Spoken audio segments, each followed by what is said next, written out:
Do you want to learn how to use trekking poles? Let's go. Hello, Russ here, bringing you the best tips and inspiration for hiking around the world. If all of that is right up your street, then do consider hitting that subscribe button below for more content just like this every single week. I used to be completely against using trekking poles. I only ever liked using one if the terrain got sketchy enough that I thought I needed one. But since learning how to use trekking poles properly and efficiently, I can't be without them on a long distance trek. They've helped me to crush bigger miles, hike for way longer for an entire day, and they've put less strain on my body. So in this video, I'm going to give you a crash course on how to set them up and how to use them properly. Most people end up buying their first set of trekking poles not knowing how to use them properly, and they end up ditching them on the first hike because they're not getting any benefits out of them. So if they actually knew how to use them properly and efficiently, it would be a completely different story. As I said just now, trekking poles have helped me to crush bigger miles and hike for longer throughout the day. Trekking poles allow you to distribute the weight of the pack and your body directionally through the trekking poles. They give you more stability under heavy loads, it's less strain on your body, and you're able to push off and propel yourself forward, helping you to hike further. Over the long term, your joint health is going to benefit. So if you want to keep hiking well into your 70s and your 80s and beyond, using trekking poles will actually keep the health of your joints way more than if you didn't use them. Another really good benefit of trekking poles is that they are multiple use, so you can use them to put brackets on, to stick your camera, a GoPro or anything like that to. Also, you can use them to set up trekking pole tents, which is what I'm used to. I've been using trekking pole tents for the last few years, and a telescopic trekking pole just like these ones is perfect for setting up those tents and getting just the right tension. So you don't need to bring extra poles for your tent, which is saving weight as well.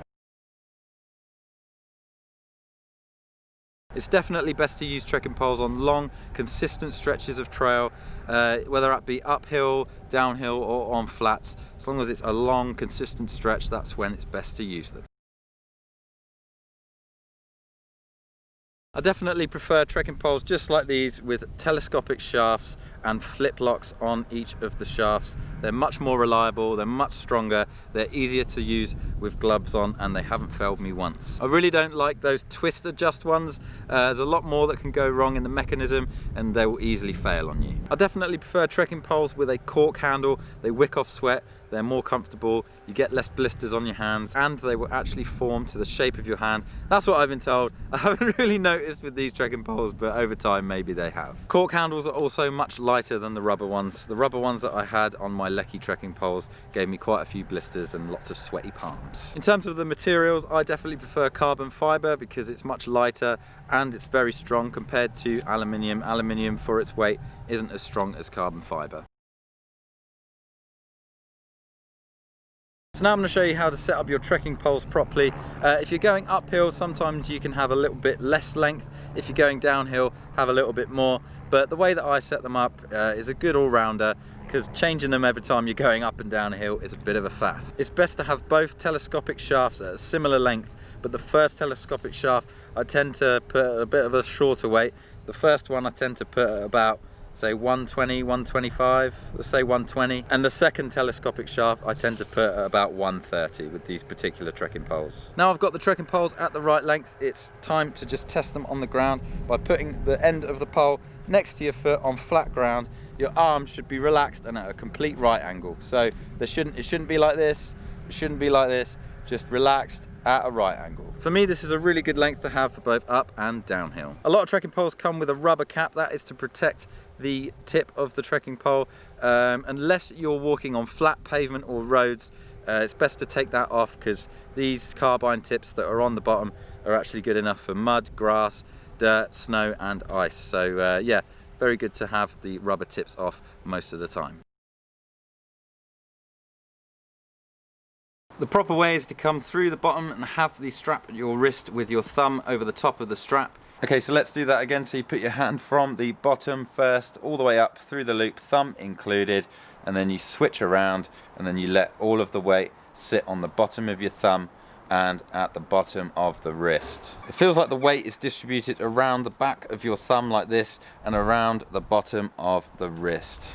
You can feel a little bit uncomfortable at first. I found that I get quite a bit of chafing on the wrist and under the thumbs this way. I also find it can be a bit difficult to take your hand out of the strap. Should you need to remove your hand quickly and the strap is too tight, it can be a bit of a faff. That's the proper way to do it, but I prefer a slightly different way. The way I prefer is to come through the bottom just as before, but this time have the strap over the back of my hand. My weight is then distributed on the side of my hand. This way for me is much more comfortable with less chafing over long distances. Should I need to remove the poles quickly, I can do so easily. That's how I prefer to do it, and I've had no issues, but by all means try both and see how they work for you. For most people, the proper way is the way to go.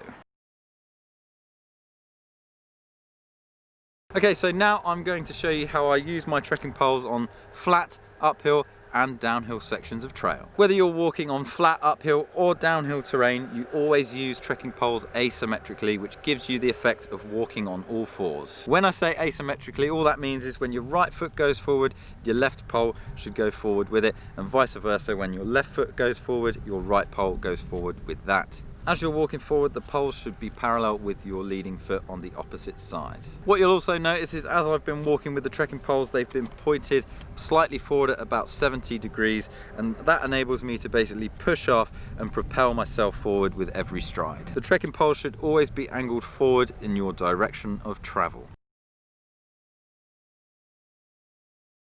If you know you're going to be walking uphill all day, then it would be best to shorten the trekking poles so that when they're out in front of you and you're lifting them up, it's not too far to lift them over the steps or the terrain that you're on. But if you're not going to be doing it all day, then just leaving them flat at a 90-degree angle is just fine. Again, walking uphill with trekking poles is almost pretty much the same as walking on flat terrain by keeping the poles asymmetrically placed when you're walking with every stride. But with the exception this time, we're actually having the poles more in front of us like this, so that when we lift the pole up and put it on the next step up, we're able to push up and then lift with our other foot. So you're actually lifting asymmetrically with your arm, and most of your weight is being pushed up from your arms. This basically gives you the lift off from the front so that you can lift yourself up the hill. Going downhill, pretty much the same as before. We're going to keep the asymmetric pattern with our strides, but this time we're going to take our hands out of the pole straps. We're going to place our hands on top of the poles, keeping the asymmetric pattern as I said before, and going down, and you're basically going to put all of your weight on the palms of your hands. That allows you to put all of the weight through the poles. Notice also that I'm angling the poles a little bit more towards me. That's going to allow me to distribute the weight directly down the poles in my direction of travel this time. All of this is going to keep you more stable. It's going to stop you swinging around, and especially if you're going downhill, it's going to take so much of that weight off of your knees and your hips and your back. Going uphill and downhill and on really long stretches is where the trekking poles shine. So just to recap, keep the poles asymmetrical to your stride. Always have the poles directed forward for uphill and on flat terrain, and if you're going downhill, use your hands on top of the poles, again keeping asymmetrical and making sure that you're distributing all of that weight, keeping you steady and pointing the poles a little bit more towards you so that you can distribute all the weight down the end of the pole. So that is how you properly and efficiently use 2 trekking poles on your through hikes. I hope you found that useful. What other techniques do you have for using trekking poles efficiently? Do let us know below in the comments section. The Trail Hunter community would love to hear from you. Thank you so much for watching this video. Thumbs if you liked it, subs if you loved it, and I'll see you in the next one.